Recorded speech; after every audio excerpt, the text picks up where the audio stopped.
મારા જય જોહાર મારા આદિવાસી ભાઈઓને અને બહેનોને આદિવાસી વિશ્વ દિવસની ખૂબ ખૂબ શુભેચ્છાઓ।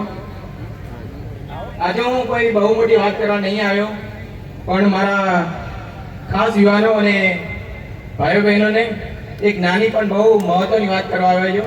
આપણા યુવાનોમાં રહેલી એક મોટી તક વિશે વાત કરવા આવ્યો છું। આપણા હાથમાં રહેલી, આપણા ખીચામાં રહેલી અને આપણા કદાચ આપણા ભવિષ્યને પણ એ બદલી શકાય છે, તો એ છે સોશિયલ મીડિયા। હા, હું આજે સોશિયલ મીડિયા વાત કરીશ।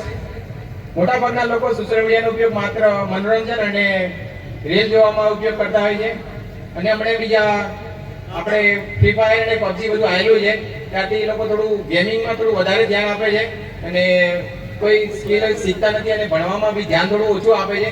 હમણાં 10 વર્ષનું છોકરો એ બી થોડું વધારે ગેમિંગ રમતું હોય છે, તો જે બી માતા પિતા જે બી હોય એ થોડું ધ્યાન આપે કે વડીલો જે બી હોય કે પોતાનું છોકરું થોડું ભણવામાં ધ્યાન આપે અને રીલ અને ગેમિંગમાં જે બી લોકો પૈસા નાખીને ડબલ કે 100 રૂપિયાના 200 300 રૂપિયા તમે જે લોકો રમતા એ લોકોને ખબર હશે, એ બધું ના કરે અને સોશિયલ મીડિયાનો સારી રીતે ઉપયોગ કરે।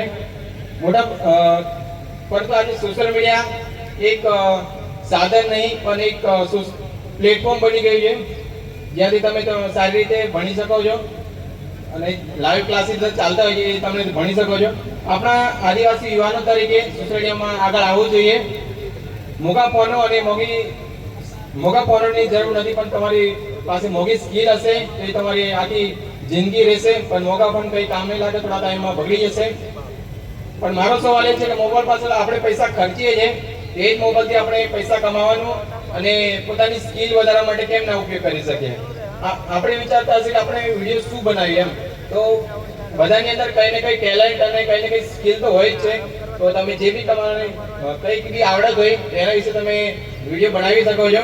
પછી તમને લાગતું હશે કે મારી પાસે સ્કિલ નથી અને કશું છે નથી, તો તમે કોઈ એ બી નહીં કરી શકતા હોય, તો બીજા જે કરતા એ આપણે કરવાનું જરૂર નથી, પણ આપણી અંદર જે સ્કિલ્સ હોય, જે ટેલેન્ટ હોય એના વિશે તમે વિડીયો બનાવી શકો છો।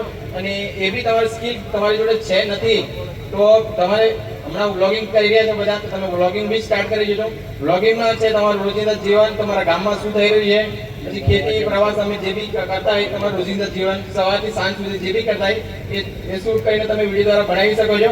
અને બધાને વિચાર આવતા કે મેં એ બી નહીં કરી શકતો, તો આપણા માટે કોન્ટેન્ટ એટલે કે વિડીયો બનાવવા માટેની ખજાન છે, એ છે આપણી આદિવાસી સંસ્કૃતિ, આપણી ભાષા, આપણી પરંપરા અને આપણું જીવન, આપણી સંસ્કૃતિ આપણી દુનિયાને બતાવવાની છે। પણ આજના સમયની એક બીજી મોટી તકની વાત કરું તો એઆઈ અને ચેટ જીપીટી। હવે કોઈ યુવાનો એવું કહે કે મને બોલતા નથી આવડતું, તો ચેટ જીપીટી અને એનો તમે ઉપયોગ કરી શકો। આપ જે બી પોસ્ટરો તમે જોઈ રહ્યા છો એ બધા એ દ્વારા બનાવેલા છે, તો તમે એવી રીતે બી વિડીયો બનાવો અને એ રીતે તમે ટ્રાય કરી શકો છો। પોતાની સ્કિલ્સ અને બધું સારી રજૂઆત તમે કરી શકો છો। પણ આપણે એક યાદ રાખવાનું છે કે સ્કિલ તમે ચેટ જીપીટી તમે જે ઉપયોગ કરો છો એનો ખાલી તમે તમારું કામ સરળ બનાવી શકે છે, પણ તમારી પહેચાન, તમારી વાણી, તમારી જે બી રહેણી કહેણી એ તમને નહીં બતાવી શકે છે। એટલે આપણે એઆઈનો ઉપયોગ ખાલી સાધન તરીકે ઉપયોગ કરવાનો હોય છે। અને આગળ વાત કરું તો હવે આપણે ખૂબ મહત્વની અને મુદ્દાની વાત કરવાની છે, સોશિયલ મીડિયા રિપોર્ટિંગ। આપણા ઘોઘંબામાં ખાસ કરીને ઘોઘંબા તાલુકાના યુવાન અત્યાર સુધી કોઈ બી સોશિયલ મીડિયા રિપોર્ટર નથી, તો આપણા સમાજમાં કોઈ બી રિપોર્ટિંગ કરે, સોશિયલ મીડિયા રિપોર્ટર બનવું જોઈએ। આપણા ગામમાં શું થઈ રહ્યું છે, આપણા ઘોઘંબા તાલુકામાં શું થઈ રહ્યું છે એનું તમે સારી રીતે તમે સમજાવી શકો છો। તો તમે આપણા ઘોઘંબા તાલુકાની પંચમહાલના કોઈ બી આદિવાસી યુવાન ભાઈઓ રિપોર્ટિંગમાં આગળ આવે તો તમે સારી રીતે રિપોર્ટિંગ કરી શકો છો। તમને રિપોર્ટિંગમાં તમારે થોડું આગળ વધવું છે, તો તમે એનો કોર્સિસ બી છે 3 વર્ષ, આપણે જે રીતે કોલેજ કરીએ છીએ એવી રીતે કોલેજ કરવા માટે 3 વર્ષનો કોર્સિસ હોય છે, બીજીએમ એમ કરીને છે, તમે કોર્સ કરી શકો છો તમે।